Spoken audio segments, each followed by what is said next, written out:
Hello once again, I'm Cosmic, and on this episode of Early Access Examination, we're going to be taking a look at Darkest Dungeon. Now, Darkest Dungeon is an indie roguelike turn-based role-playing game being developed by indie developer Red Hook Studios, who were formed back in 2013. Darkest Dungeon is a game that I have personally been keeping an eye on for some time, basically ever since it got kickstarted.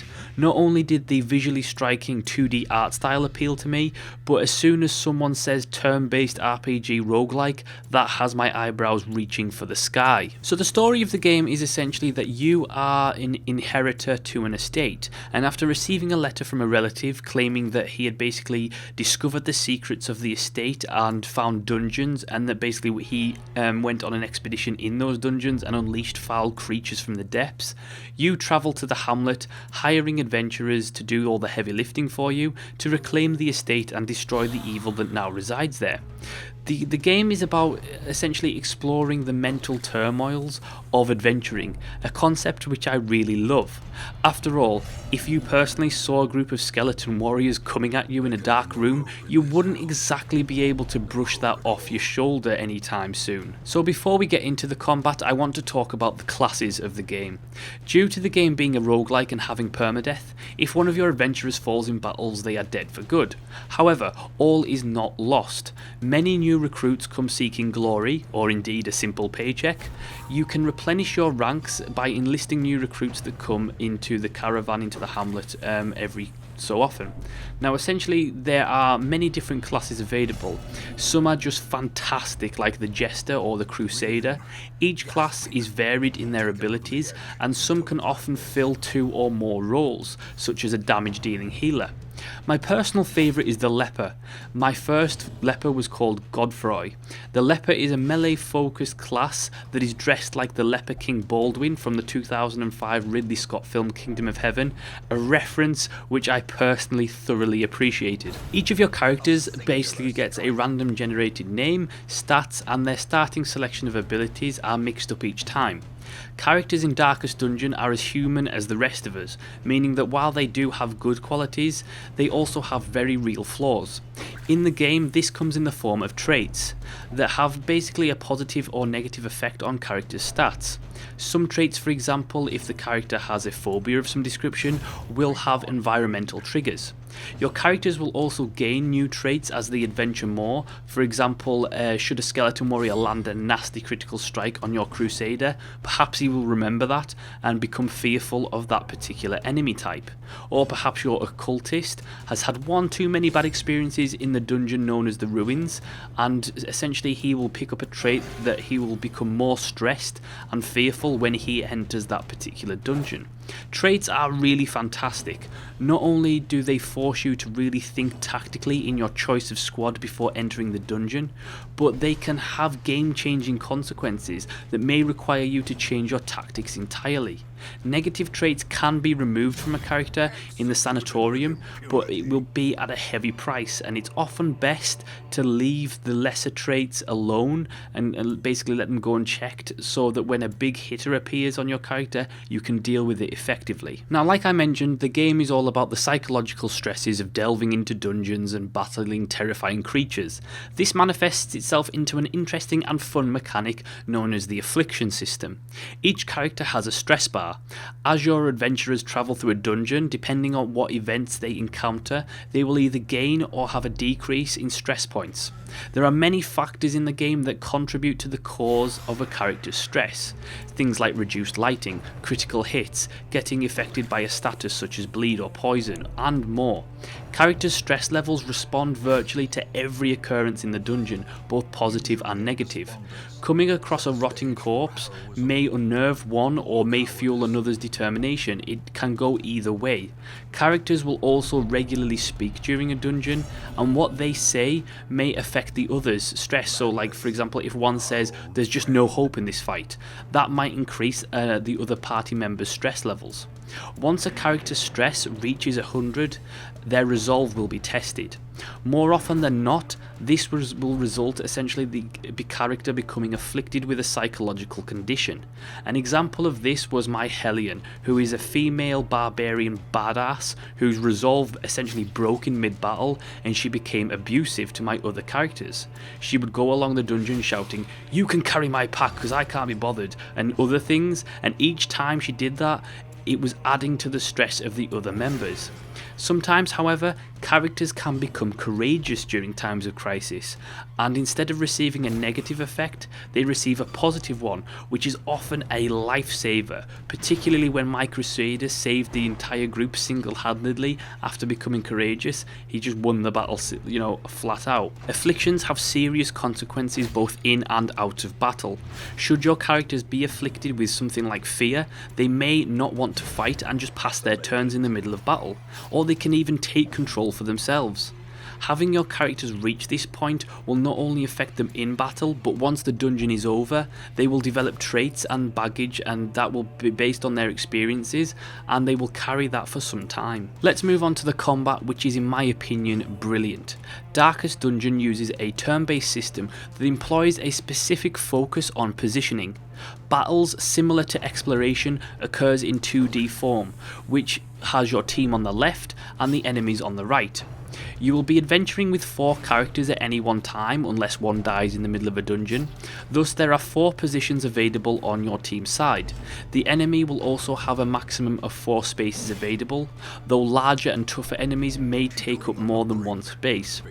Positioning is intrinsically embedded into the combat, and it affects everything, particularly your character's abilities.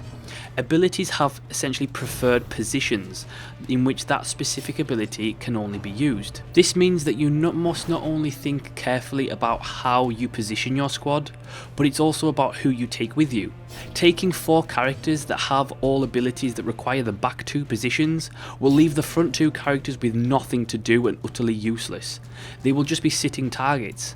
At the start of combat, depending on your circumstances, both your party and the enemy have also a chance to surprise, which essentially that affects not only the turn order, but it can reshuffle your party's positioning. The combat is nicely paced, very challenging and fun. The controls are very simple, usually requiring just a couple of clicks to get things done, and while the controls are very simple, the strategy isn't. It's very challenging.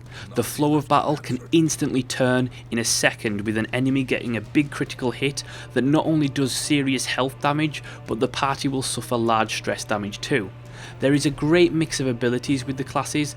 You have things like buffs, debuffs and stuns and more at your disposal. Many abilities that both your characters and the enemies have can affect the positioning as well, so they can either push or pull the target.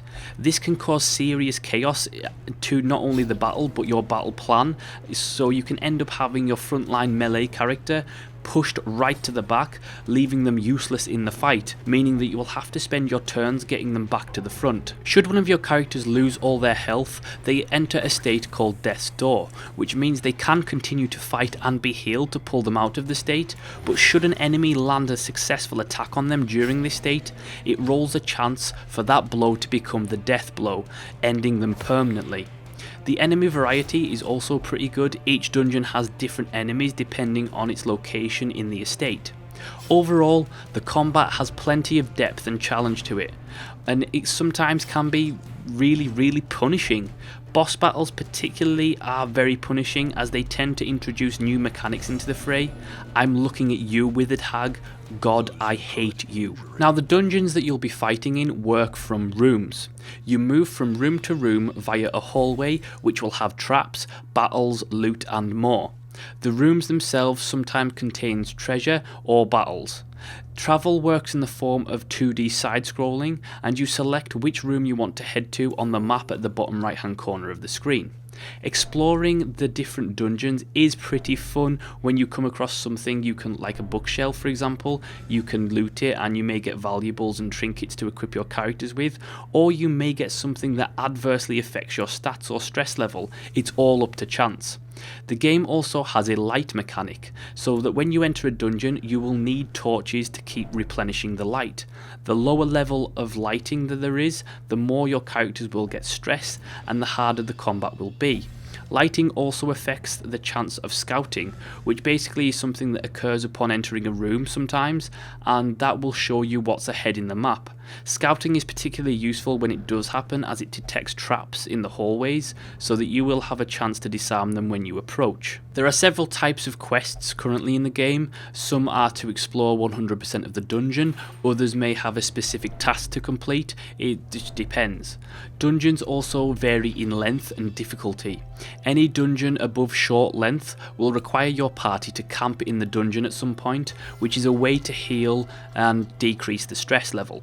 Characters each have camping related abilities that can be used while you're camping to achieve healing and de-stressing, but be wary, you can be attacked once you put your head to rest, so you may be prepared for a tough battle. Lastly, I want to talk about the Hamlet, which is the place in the game where you basically play the rest of the game. The Hamlet is basically where you can recruit new characters from the caravan, you can visit the deceased in the graveyard. It has many facilities such as a blacksmith where you can upgrade your equipment, the guild where you can train your characters. Like I mentioned before, there is a sanatorium which gets rid of unwanted traits, as well as an abbey and a tavern where you can pay to have your characters perform actions that decrease their stress levels. Each facility in the Hamlet can be upgraded using various heirlooms that you obtain from looting and quest completion. Things will also cost money, so it's important to manage your resources carefully. This is mainly because before setting out on a dungeon, you'll need to buy provisions such as food, torches, bandages and more. This costs money every time, so if you blow all your money in town, you'll start the next dungeon with a serious disadvantage to the point that you may not recover from. In my opinion, one of the greatest things about the game is that battles and dungeons can be abandoned. Running away is a legit tactic that, while it will add stress and you'll lose out on quest rewards, you will save your characters from permadeath. I myself got very attached to many of my characters, particularly the Jester, Leper and the Crusader. Your characters almost develop their own personalities in the game, and due to the trait system you get to know them pretty well, which makes any loss, any character that dies, really hard to take. Graphically, the game is wonderful. The cartoonesque styling of the characters and backdrops looks dark and gorgeous. I love the way that the developers have opted to use great camera movement during battles instead of having a static camera. It makes it more a cinematic experience. It certainly adds to the aesthetic and the tension of the game. The sound is great too, which the music does provide a very good dark atmospheric feel. The voice acting is superb. I love the narrator of the game, like I think many others do. The story is pretty well told and the writing of the game is done very well, though no doubt it will be improved upon further, and there is some text missing here and there, but as I say, it is an early access version, so expect incompleteness.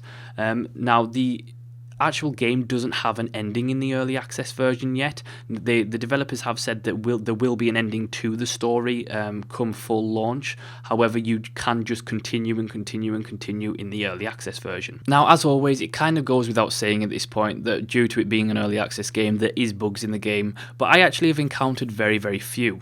I was actually quite surprised at how stable the build of the game was, and to be honest, from what I can tell, even though there are incomplete sections of text and occasional bugs, this game has less bugs in it than most AAA titles. So I'm looking at you, Ubisoft, Assassin's Creed Unity. Honestly, this game is an utter gem. I can't say anything more than that. Even in its incomplete form, this is one of the only times that you will ever hear me say to go out and buy an early access game, but seriously, go out and buy this early access game. The quality of the development is undeniable, and at times it's both a joy and frustratingly challenging to play. The game is packed full of character. and I would say that it's a must for anyone's collection. I really look forward to the fact that the developers are making more content, even though the game is already packed full of content. And usually on early access examination, we talk about potential, because games are incomplete. But with Darkest Dungeon, I actually feel that it's my opinion that the potential of the game's already been reached because it's that good already, and it's just a case of building on that kind of reached potential, making it even better, fleshing it out, and just polishing the game up. So I mean, the only thing that's left to ask is it too early for a sequel?